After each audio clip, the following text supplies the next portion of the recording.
Welcome to the Datacloud Spotlight interview. And today we're very pleased to be joined by Garry Connolly, who's the founder of Host in Ireland. Thanks very much for joining us, Garry. Oh, it's my total pleasure, Bill. Thank you for inviting me. Appreciate it. So we're very excited to welcome Host in Ireland back to the event this year. So can you tell us a bit about your pavilion? Yeah, my goodness. When we started the concept of a pavilion in 2017, we had three pods, I think. And really what our objective and always is to create a platform for our partners to do their magic. So what better place than Cannes and Monaco in the past to have a pavilion which is a real blend of different partners, those that design data centers, those that build data centers, supply into it, in and from Ireland. So I guess that's a real stew of different partners, which creates a bit of a buzz always, which is great, because as you know, probably from being at events, nobody wants to be the first boy or girl into the shoe shop. So when you've got sort of 14 different types of pod with different types of product, you tend to have decent footfall all the time, and footfall then attracts footfall. So yeah, we've grown it from those 2 or 3 in 17 to 14 this year, which is great. And we have our own balcony. I mean, surely that's the ultimate.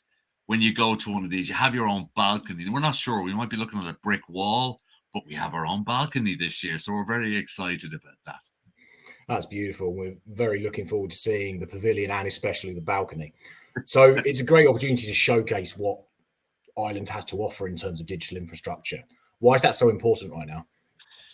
Do you know, we've been involved in digital infrastructure now for a long time, and some of your listeners will be more familiar possibly with floppy disks and CD-ROMs than they are even of data centers. But so when we look at Ireland, the evolution to 2024, where we've 1,500 megawatts connected as a data center, it's no surprise to us because we were also the largest exporter of software on floppy disks 25 years ago and CD-ROMs. So it's sort of an evolution of how we consume data, how we distribute data, and obviously the applications that run on top of it. So Ireland, as many of your listeners will be aware of, we're challenged like everywhere with our success associated with how can we get more green electrons to feed these digital factories. But in the interim, what we have is 2 other great opportunities that we're delighted to be able to be part of. One is the retrofit. I mean, the refresh cycle, it's just come down from 5-6 years down to 3 years now in some cases. So there's an awful lot of companies in Ireland, for instance, that are refreshing data centers that were only built 4, 5, 6 years ago. And with the advent now of AI and the different cooling technologies and the different densities of rack requirements, that's a huge business. So that's great. But I suppose one of the dividends that we don't quite grasp in Ireland particularly is that because we built sort of wafer fabrication units and chip manufacturing and pharmaceuticals 25 years ago, it meant that the designers and builders were ready for the digital explosion in 2012, 13, 14. So I challenge anyone to go to Frankfurt, London, Amsterdam, Paris, Louisville, anywhere without bumping into a gang of paddies looking for opportunities. And that's really, when I say, Bill, that's the first time in ever we have exported talent that actually lives in Ireland, comes back to Ireland, calls Ireland home. It is the first time. We've been exporting talent all over the world for forever, but they're not coming back. They're just staying away. So it's really great and encouraging. And it's a dividend of foreign direct investment in Ireland to see all this talent being exported out of Ireland to do work everywhere. So yeah, that's really why it's so important. Digital infrastructure in and from Ireland is a very important industry for us. And the latter from Ireland is certainly growing bigger and bigger every day. It's really interesting you talk about the wider economy which is supporting that. So you talk about the pharmaceuticals and the manufacturers who were around 20, 25 years ago, because you don't often hear about that. That's a really important kind of base to build up a data infrastructure industry that maybe some other destinations might not have. Definitely. And that's the key thing to remember, is that when you've got a population of 5 million people and you then start to see the, well, boy, how is the geographic location exporting nearly 20% of all pharmaceuticals into the European market? It's because we were exporting for nearly 150 years live cattle and talent. That's all we were exporting. And then we basically found that the best thing to do was, one, become part of an enlarged community, which is the European Union in 1973. And the second thing then was to look at our diaspora, the Irish American, the Irish Australian, the Irish Singaporean, the Irish British, and see if they could basically bring their technologies back to Ireland and export from Ireland. And as you rightly say, pharmaceuticals, life sciences, finance, and also IT. I mean, the IBM did their first non-US fulfillment center here in 1970.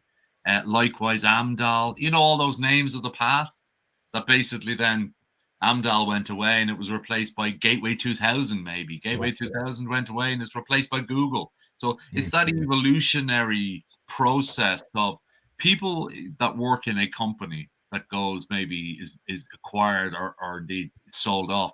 They won't sit back. They'll say, okay, what's the next wave? What's happening next? And that's why foreign direct investment as a sector is so important. And it's not just digital infrastructure. But to your point, digital infrastructure now is actually supporting all of those.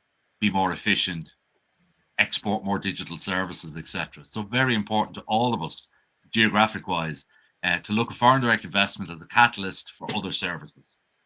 Yeah, definitely. And we've looked back at quite a long period of history in this chat so far. So concentrating on just the last 10 years since hosting Ireland was established, how do you reflect on that decade and what's to come in the next decade?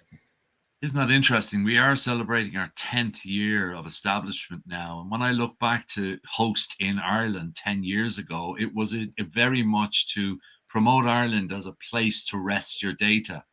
And I guess the key thing was you didn't have to be Google, Amazon, and Microsoft to rest your data. It was for the mid-size and the medium-sized organizations.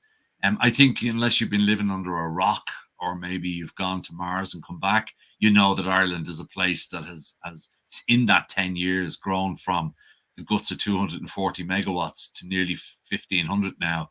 So the big change, Bill, is the maturity of the digital infrastructure sector here, the maturity of those that are designing, building, and operating here. And then secondly, the confidence that we see now on companies that have designed and built data centers in Ireland to take those skills and services internationally. And you get a bit of luck, and the bit of luck was at the depths of one of the hardest times in Ireland and possibly Europe for construction, was just post the financial crash, where we had indebted ourselves in Ireland so deep and our national pillar banks were effectively bankrupt that nobody was getting credit here to do anything bar foreign direct investment. But also it meant that there was a delta of skills in the designing, building, and operating of anything. So the timing was absolutely perfect. Around 2014, when we started to see cloud becoming the de facto go-to for most digital infrastructure projects throughout Europe. So with that dip and that crisis, I think somebody once said, never let a good crisis go to waste. Yeah, definitely not. And what we saw was, like, when we look at the companies in our pavilion and in the Irish, like Ethos and these companies like Mitchell McDermott and Gagamuller and these guys, they didn't exist. Well, they did exist, but the real kick was when their skills and services were recognized internationally. And therefore, that's the big change. But one of the things I'll finish on this with this question is collaboration. We launched 10 years with success through collaboration. And I fully recognize, and my mother used to have this saying, every generation thinks they've invented music, is that collaboration isn't just a word that's been invented because of everybody now sees it as the way forward. It works. You can put your ego at the door, when you can put your balance sheet at the door, when you can give everybody an equal platform, whether they're a $50 billion market cap or a €5 market cap, to come in, be listened to, and basically then try and crowdsource decisions, But probably the best thing is to have a democratic dictatorship then when the decisions are being made. Otherwise, you end up with the proverbial camel. So I think collaboration is still and always will be the number one thing for hosting Ireland. Yeah. That's a fascinating answer. And finally, apart from now having a balcony on your pavilion, what's your favorite part of being at the Datacloud Global Congress? I guess being very, very selfish, the fact that our green tie event now has become a thing is wonderful. We started it in 2019, I think it was, when we basically, there's always the black tie event and it's wonderful. There's always black ties. So we had this green tie, and now we get CEOs from around the world saying, if I bring my own green tie that I got 2 years ago, will you let me in? But I think it's just that to me. And again, we're in Cannes this year, Bill. So it'll be a different experience than Monaco, where you couldn't go anywhere but bump into people. But certainly from Datacloud previously, what I always enjoyed was the fact that there was a finite number of delegates in a very restricted geographic area. And what was wonderful about that was that you could arrive as a delegate or a couple of delegates and bump into people around the place. Let's see how Cannes is. I believe that it's not huge. But certainly I always felt that if there's two events to go to, one is Monaco and the other was PTC on the other side of the world in Hawaii. And you just feel, Bill, that people come with a little less of their ego and a few more of their shirts, their short sleeve shirts and their shorts. And that changes the dynamic. And certainly having a cup of coffee on a balcony or in a cafe with someone chatting with oxygen coming in and seeing kids running and swimming and stuff is a whole lot of different gig than stuck in a hotel on the 17th floor. So I think I always look forward to this event. I've always looked forward to it in the past. It'll be interesting to see what it's like this year. But yeah, there's a good vibe always at this event. I like it. Well, it's great to hear you like it so much and that you're looking forward to it. And yeah, we hope that you're going to have another good year this year when we see you in early June. Yeah. So thanks so much for joining us, Garry. It's been a fascinating conversation. I've learned a lot myself, and I hope everybody listening will too. Thanks, Bill. It's been my pleasure. Thank you.